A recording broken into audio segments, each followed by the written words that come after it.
Hey friends, if you encounter the error 0x0000004E on your Windows computer, then please watch this video. I will guide you through the resolutions. So the first solution is to use the Windows Memory Diagnostic tool. Search for Memory Diagnostic in the Windows search bar and click on Windows Memory Diagnostic. Now select this option for Restart Now and check for problems. The next solution is to run an SFC scan.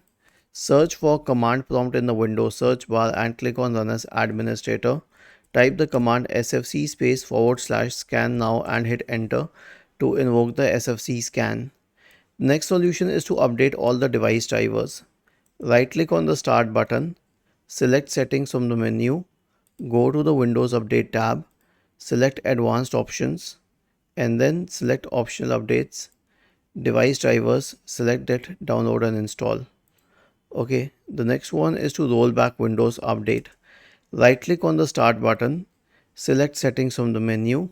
Now go to the Windows Update tab on the list on the left hand side and then go to Update History, select Uninstall Update and uninstall the latest update. And lastly, if everything else fails, then you can try a system restore on your computer.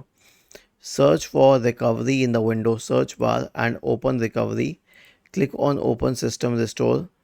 Click on Settings, choose a good restore point, click on Next, click on Finish and finally click on Yes to initiate the process.